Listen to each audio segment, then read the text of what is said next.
Il y a beaucoup de choses qui m'ont marqué. Déjà, quand il y a eu le président El Hadji Malick Souri qui nous a fait venir feu Bruno Metsu, et donc on a commencé à s'organiser au plan de la logistique. Avant cela, les intendants ne voyageaient pas. Donc moi, ça m'a permis, avec ma modeste expérience de vétéran de la Grande Muette, de pouvoir m'organiser au plan logistique, réorganiser l'intendance que j'ai trouvé comme un creux.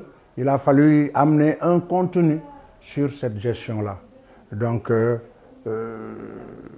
ça a beaucoup frappé Bruno et il a effectivement proposé au président Souri que M. Sy, vraiment, il est très enclin sur la performance.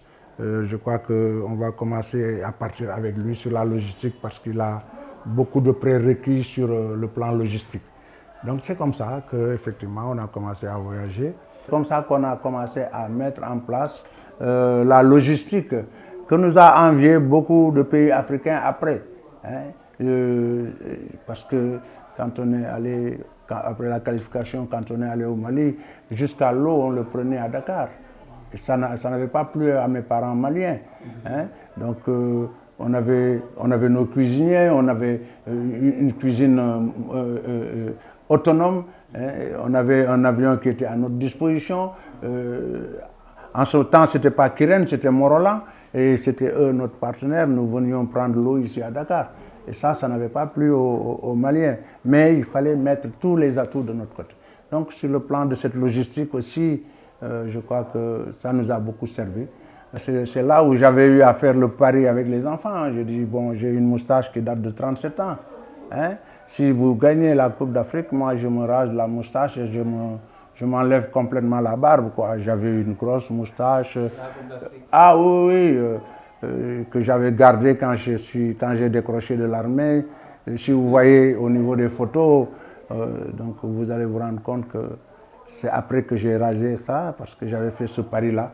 Et malheureusement, je me souviens, Khalifa me disait, mais doyen, pourquoi on a cette moustache? Je me dis que non, c'est une manière de stimuler un peu les gosses pour leur dire à combien moi je tiens à cette moustache qui est plus âgée qu'eux déjà.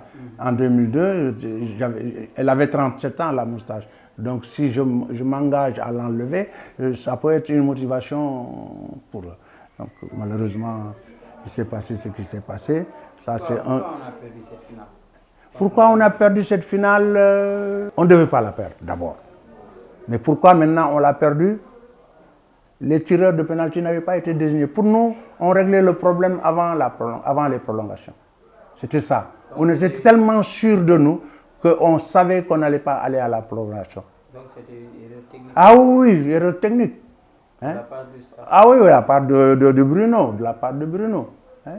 Ça, il l'a reconnu a posteriori. On ne s'est pas entraîné aux séries de tirs au but. On n'a pas désigné l'ordre des tireurs, les 5 premiers. On ne les a pas désignés. Et quand on est allé en prolongation, malheureusement, il s'en est suivi ce qui s'en est suivi. Quels sont ceux qui veulent tirer? Ils se sont tous débinés. Tous.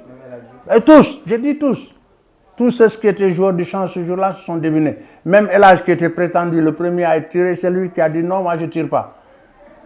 C'est Ferdinand Coly, vraiment, qui s'est porté volontaire pour tirer en premier. C'est après maintenant qu'on a eu El Hadji Diouf, qu'on a eu le capitaine Aliou Cissé qui ne pouvait plus se barrer.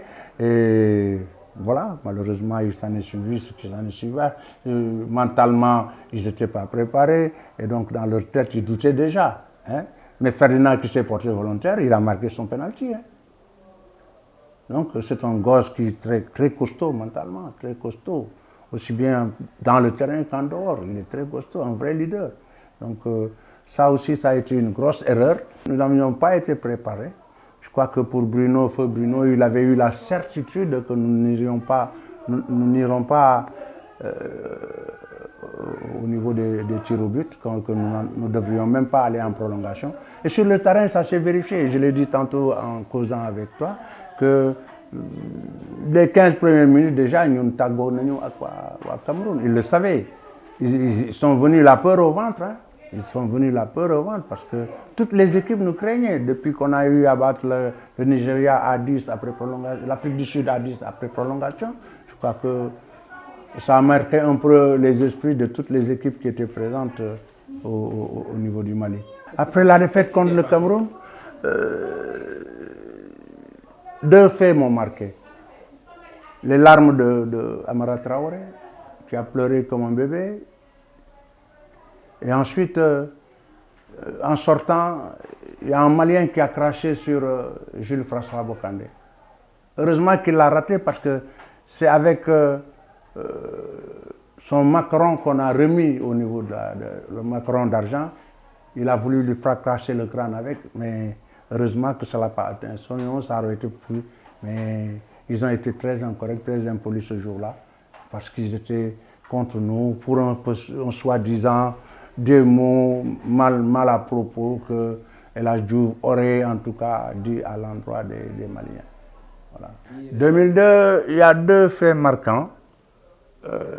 Quand on a expulsé Pape Sarr, hein, en 2002, on a joué à 10. Ça, Ferdi ne l'a pas gobé. Quand on est rentré, il lui a cassé la gueule. Oui, il lui a cassé la gueule. Aux entraînements, il a voulu faire n'importe quoi. Il a voulu lui botter les fesses, excusez-moi l'expression. Il y a eu des clashs. Il y a eu des clashs, notamment moi avec Pape Sarr. Il y a eu des histoires quand même qui étaient rudes. Mais les gens avaient la force de regarder l'intérêt du groupe et d'avancer. C'est pareil que quand contre le Nigeria, Kali a perdu le ballon et on a failli prendre un but, mais là aussi, hein, le tempérament de Cissé, capitaine, quand on est rentré dans les vestiaires, il lui est rentré dedans, il lui est rentré dedans. Hein. Les gens, je dis, amul até. Oui. Ça aussi, c'est des faits, mais ils me l'acceptaient parce qu'ils ne me voyaient pas en tant qu'intendant, ils me voyaient comme leur père. L'autre fait marquant, je crois que c'est le pari qu'ils ont pris au plan de kick à la chambre 212. C'est eux-mêmes, sous la houlette de Amara, ils se sont réunis à la chambre 212, rien que les joueurs. Et ils ont dit que cette Coupe d'Afrique, nous devons nous qualifier et nous devons la gagner. Et malheureusement, nous sommes passés à côté. Mais l'autre fait marquant, c'est l'ancien président Wade qui a beaucoup fait pour cette équipe. Beaucoup. Et quand il disait « j'ai misé et je récupère mes billes », il avait raison. Parce que quand il fallait aller dans des circonstances très difficiles avec des moyens, il n'a pas hésité. Et quand on a perdu, il a dit encore par la voix des ondes, je ne veux pas entendre dire que nous avons perdu. Et il a pris la décision de payer les mêmes primes que comme si on avait gagné la coupe. Ça aussi, c'était très important. Et c'est le même montant, 20 millions. C'est le même montant encore, 20 millions. Pour chacun. Ah oui, oui. Il a donné l'ordre de payer les 20 millions à titre exceptionnel, comme si on avait gagné, pour dire à quel point il était ravi en tout cas de nos résultats, parce qu'on est tombé les armes à la main.